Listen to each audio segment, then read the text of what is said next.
In the early 1800s, black people were not free in America. They were slaves. Rich white masters owned them. They used slaves to work on their farms. Many masters were terrible to their slaves, but some were kind. Master Shelby was one of them.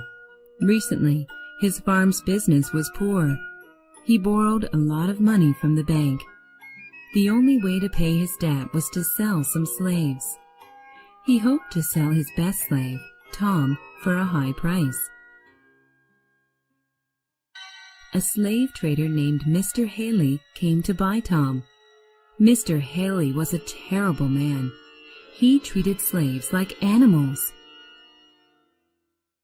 "Tom is the best slave I have," said Master Shelby. "He is a good man who believes in God." "God does not care about blacks.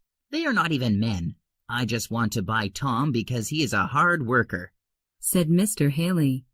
"But you want too much money for one slave. I'll pay the money you need if you give me a slave child, too." "Okay," agreed Master Shelby. "I hate to do it, but I have to save our farm. I'll give you little Henry. He will grow up to be a good slave." In the next room was a slave named Eliza. She was a beautiful woman with light skin. "Oh, my son, no!" she cried to herself. She heard Master Shelby and Mr. Haley talking to each other through the wall. She knew it would be terrible to lose her son. This woman had been taken from her mother when she was a little girl. Eliza's husband George ran away to Canada a few days ago. Blacks were free in Canada. George wanted to work and save money. Then he could buy Eliza and Henry from Master Shelby. But that would never happen if the bad man took Henry down south. Eliza picked up her son and hugged him. "Don't worry," she said softly. "If we trust in God, He will show us the way to freedom." Behind Master Shelby's large house was a small log cabin. This was a home for slaves. It was tiny, but the cabin was very warm inside. The smell of a freshly baked cake was in the air. At the table sat Uncle Tom and Johnny. Johnny was Master Shelby's son. He loved Uncle Tom and his wife, Aunt Chloe, very much. Now Johnny was teaching Uncle Tom how to read. The cabin was suddenly filled with their many happy children. They ran into the cabin when they smelled the cake. Johnny was excited to eat the cake too. Uncle Tom felt very happy. He held two of his children and sang a song. While they were eating cake, Eliza came into Uncle Tom's cabin. She had to tell him the terrible news. With tears in her eyes, she said, "Master Shelby sold my son. We have to run away. We will try to reach Canada. Uncle Tom, Master Shelby sold you too. Come away with us. God will show us the way." "No," said Uncle Tom. "I can't run away with you. If I do, Chloe and my children will be in danger. It is better for me to go. I will pray that God protects me." Aunt Chloe and the children could not stop crying. Eliza couldn't wait. She picked up Henry and held him tightly. Then she disappeared into the night. The next morning, Mrs. Shelby knew that Eliza had run away with Henry. "Oh dear," thought Mrs. Shelby. "Mr. Haley will kill Eliza if he catches her." Mr. Haley was very angry when he heard Eliza had run away. Mrs. Shelby decided to slow Mr. Haley down. This would give Eliza a chance to escape. She had an idea. One of her slaves put a small stone under the saddle on Mr. Haley's horse. This made the horse very upset. Mr. Haley was unable to ride the horse for a long time. Finally, he got on his horse and went to look for Eliza. Mr. Haley knew that runaway slaves always went to the Ohio River. If they could cross the river, people in Ohio would help them. Eliza was also desperate to get across the river. but when she reached the river, it was full of ice. No boats could cross the icy river. Eliza prayed to God to help her cross. Mr. Haley saw Eliza and Henry. "Stop!" he yelled. "That boy is mine." Eliza was trapped between Mr. Haley and the icy river. So she jumped on a chunk of ice in the river. Then she jumped onto another piece of ice. She wasn't wearing any shoes, and her feet were bleeding. But at last she crossed the river. On the other side of the Ohio River, Eliza saw a man she knew. He was one of the Shelby's friends, Mr. Sims. "Mr. Sims, please help me," cried Eliza. "I know a powerful man who hates slavery," he said. "He will help you. His name is Senator Byrd." Mr. Sims pointed to a nice, big house across the street. Eliza went to the house and knocked on the door.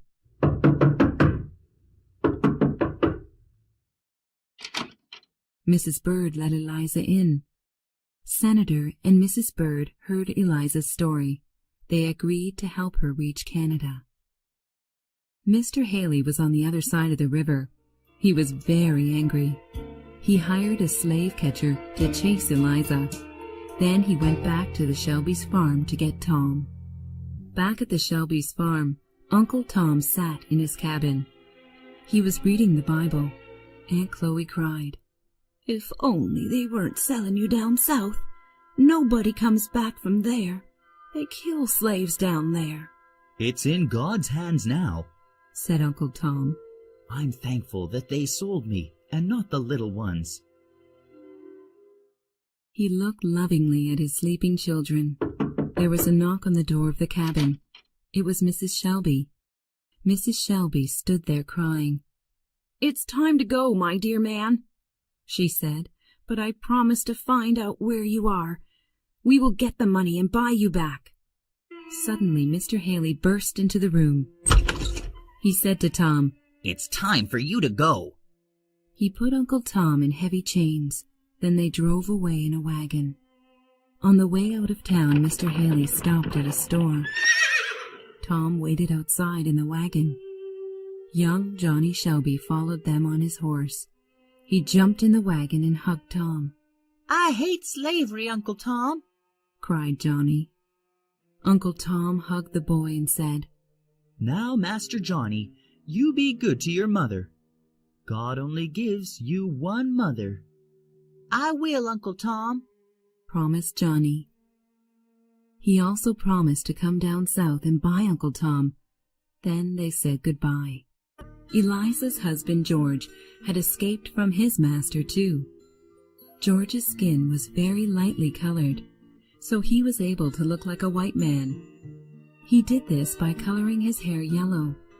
He also put on some rich-looking clothes. Then no one knew he was a runaway slave. George walked into a restaurant. He saw his old friend he was looking for. The friend was Mr. Wilson. George's old master had sometimes made him work for Mr. Wilson. "George, what are you doing here?" Mr. Wilson whispered. "It's very dangerous for you right now." George showed 2 guns and a knife to his friend.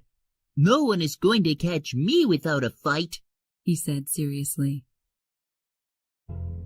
Mr. Wilson took George to a room where they could talk safely. "What about your wife and son?" asked Mr. Wilson. George's face looked worried. "I heard that they escaped a few days ago," he said. "It's up to God now." "I want to help you," said Mr. Wilson. "Here, take this money." He pushed a lot of money into George's hand. "Thank you," said George. "I promise to repay this money one day." Then Mr. Wilson gave George some advice. "When you get to the other side of the Ohio River, find the Quaker Church. They will help you reach Canada." At the same time, the Byrd family brought Eliza and Henry to another family who would also help them. These people were Quakers. This Quaker family was very kind. The father's name was Simon, and the mother was Rachel. They had 5 children.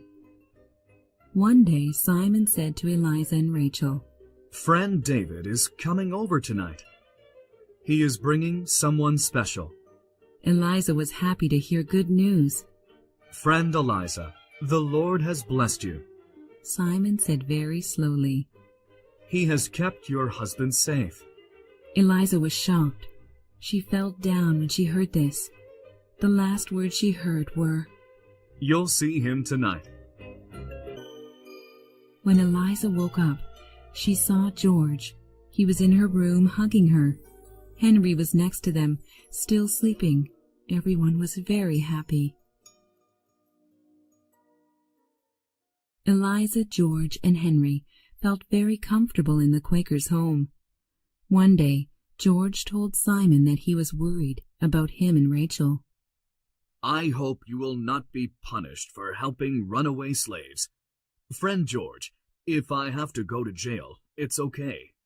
Replied Simon. We do it for God and man."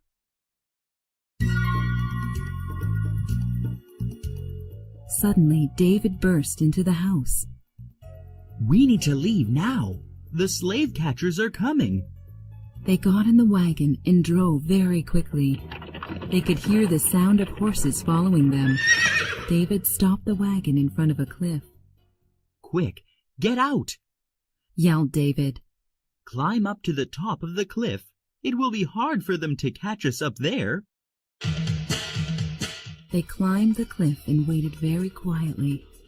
The slave catchers were climbing up behind them. Then one of them appeared. George pulled out his gun and shot the slave catcher. Then David pushed the man off the cliff. The slave catcher fell down a very long way. He lay there badly injured. "Help me! Don't go away!" The man called out to the other slave catchers, but they rode away on their horses. "We will help him," said David. "He can't hurt anyone now." They picked up the injured man and put him in the wagon. They took him to a Quaker home for care. Then David took Eliza's family to the border. It was the border between America and Canada. They were on their way north to freedom. While Eliza and George traveled north, Mr. Haley took Uncle Tom deeper south. For the last part of the trip, they took a boat. On the boat, Tom met a sweet little girl named Eva. She was a beautiful girl and made people smile. Eva liked Uncle Tom very much. She liked him so much that she asked her father to buy Tom. "But Ava, why do you want to own him?" her father asked. "Because I want to make him happy," she said. Eva's father was Mr. St. Clair. He was very rich. He loved his daughter more than anything, so he bought Tom for her. Eva was not a strong girl. She and her father were returning from a trip to get Mr. St. Clair's cousin, Ophelia. Ophelia was going to take care of Eva. Eva's mother, Marie, couldn't take care of her. She was a very sick and unhappy woman. She stayed in bed most of the time. The St. Clair's home was large and wonderful. It was like a castle from a fairy tale. Tom thanked God for sending him to such a nice place. It was Ophelia and Tom's job to take care of Eva. She needed a lot of help because she was so weak. As the months passed, Eva and Tom became great friends. Sometimes Eva and Tom talked about slavery. Eva thought that slavery was good because it brought Tom into her life. One day, Mr. St. Clair helped Tom write a letter. He wrote to Tom's wife, Chloe, and their children. Tom wanted to tell them where he was. He also wanted them to know that he was healthy. A few months later, a letter came for Tom. It was from Johnny Shelby. It said that Uncle Tom's kids were doing very well. Chloe was working in a bakery and saving money. In 5 years, she would have enough money to buy Tom back. This letter filled Tom's heart with joy and hope. As the months became years, Eva got weaker. Soon she had to stay in bed all the time. One day she called her father to her bedside. "I'm going to see the angel soon," she said. "Promise me you'll free Tom after I die. He needs to go home to his family." Mr. St. Clair could not say no. Okay, my dear, I promise I will. Finally, Eva died. After Eva's death, Mr. St. Clair called Tom into his office. Tom, He said with a smile. I'm going to make you a free man. Tom was the happiest he'd ever been in his life. Oh, thank you so much. Praise the Lord. Then Mr. St. Clair went for a walk. Some hours later, there was a knock at the door. Tom opened it, and a group of men rushed in. They were carrying the body of a man. It was Mr. St. Clair. Oh no, Cried Tom. what happened? One of the men answered. Mr. St. Clair was at the local tavern. Two drunken men began to fight. Mr. St. Clair tried to push them apart, but he was stabbed with a knife. Moments later, Mr. St. Clair died. He had died before finishing Tom's freedom papers. Mrs. St. Clair sold Tom to a mean farmer named Simon Legree. Legree would take him deeper into the South. He feared he would never see his family again. When it was time to leave, Tom managed to hide his Bible. He thought he was going to need it. Master Legree's farm was a terrible, dirty place. Tom had to wake up before sunrise. All the slaves had to pick cotton in the fields. They worked under the hot sun all day. Sometimes at night, Tom told the other slaves about Jesus, but they didn't believe Tom. Their lives were just too terrible. One morning, Tom noticed an old woman working next to him. She looked very weak. She couldn't pick cotton very well. Tom put some cotton in her basket. Legree's men would beat her if she didn't pick enough cotton. "Don't do that," said the old woman. "They'll whip you for that." However, the man in charge of the slaves saw them. He was a slave named Sambo. Sambo told Master Legree that Tom was helping the old woman. This made Legree angry.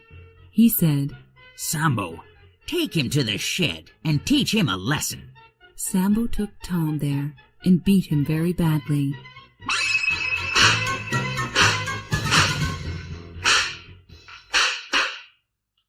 That night, Tom lay in the shed. He was badly injured. He couldn't move at all. Please, He cried out. somebody give me some water. A woman came to the shed with some water. Her name was Cassie. She was kind to Tom. She cleaned his wounds. Cassie told Tom her story. A long time ago, her father was a rich man, but her mother was a slave. When her father died, she was sold as a slave. Later, a young man bought her. They fell in love. Cassie and the man had a daughter together. They were very happy. But the man's cousin found out he loved a slave. The cousin took Cassie's daughter away from her. Soon, Tom was feeling better enough to work in the fields, but his injuries were not healed completely. The daily work was very hard for him. A few nights later, Cassie came to Tom. "Tom Legree is sleeping," she said. "Let's take an axe and kill him. Then we can escape," No, said Tom. the Bible says it's always wrong to kill. You have to find another way to escape. I'll pray for you. Just then, Cassie had an idea. "You're right," she said. "I'll think of another way." The next day, Cassie told a lie to Legree that she had seen a ghost in his attic. He was very afraid of ghosts. She knew he would never go up there now. Later, Cassie took some food and clothes. She put them in her bag and ran away. She planned to let him know about her running away. She ran into the swamp and made sure that he saw her. Legree immediately called Sambo. That crazy slave Cassie ran away into the swamp. Take the dogs and find her. Just kill her and let the dogs eat her body. They looked around the swamp for 3 days, but they couldn't find Cassie. She was back in the house and was hiding in the attic. She was safe because Legree was afraid to go into the attic. She would wait until he gave up searching. Then she would really run away. Legree was angrier than ever before. He went to Tom and shouted, Tell me where Cassie is hiding. Tom knew where Cassie was, but he would never tell Legree. I have nothing to tell you, master, said Tom. Then Legree beat Tom all night. When Tom woke up, Sambo was washing his wounds. Tom, who is this Jesus? Sambo asked. How can he make you so strong? Legree beat you all night, but you never screamed? Tom told Sambo about Jesus. Sambo cried when he heard the story. I can't help but believe it, cried Sambo. Tom prayed for Sambo, but his pain was terrible. Tom lay in the shed for 3 days. A stranger came to the Legree's farm. The stranger was a young white man. He asked Legree, Do you have a slave named Tom? Legree lied. No, there's no one here named Tom. Just then a little slave boy pointed to the shed and said, Tom is in there. The stranger walked into the shed. Tom looked up and saw the stranger. Tom knew it was young Johnny Shelby. Master Johnny, Tom said, what a fine young man you've grown to be. Praise the Lord. Now I can die happy. Johnny saw that Tom was hurt badly. Oh, Tom, you can't die now. I've come to buy you back. We saved enough money, just as I promised years ago. Master, you're too late. Tom said weakly, The Lord is taking me home with him. Please tell Chloe I'm sorry I couldn't see her. Tell her and my children to follow me to heaven. Then Tom died. Johnny sat there for a moment holding Tom. This place seemed special. Johnny felt like God was in the room with him. That night, Cassie took a lot of money from Legree's desk. Then she put a white sheet over her body. She ran out of the house. Legree didn't follow her because he thought she was a ghost. Cassie went to the nearest town. She bought some fine clothes and an expensive bag. Then she went to a nice hotel. No one thought she was a runaway slave. Cassie saw Johnny in the hotel restaurant. She knew he was a friend of Tom's. When Johnny saw her, he thought she looked like someone he knew, but he couldn't think of who it was. Cassie told Johnny her story. She also told him that she was a runaway slave. He agreed to help her reach freedom in Canada. Johnny thought about Cassie's story. She said she'd lost her daughter. He realized who she looked like. Eliza, he said.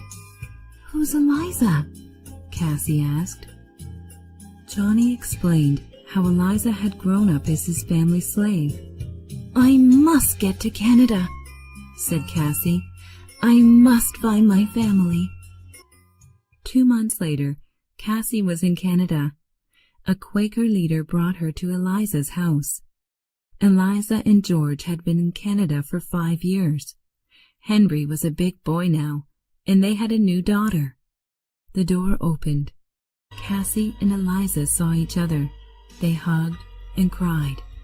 Now they were all together. Johnny traveled back home. Some years earlier, Mr. Shelby had gotten sick and died. So only Mrs. Shelby and Aunt Chloe were waiting for them. They looked everywhere for Uncle Tom. I'm so sorry, said Johnny. I wanted to bring Uncle Tom back, but he's gone to live with God now. Mrs. Shelby began to cry, and Aunt Chloe said nothing. He passed Tom's last messages of love to Aunt Chloe.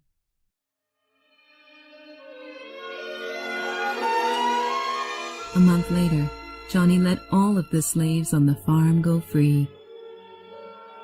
Don't thank me for your freedom, He said. thank Uncle Tom.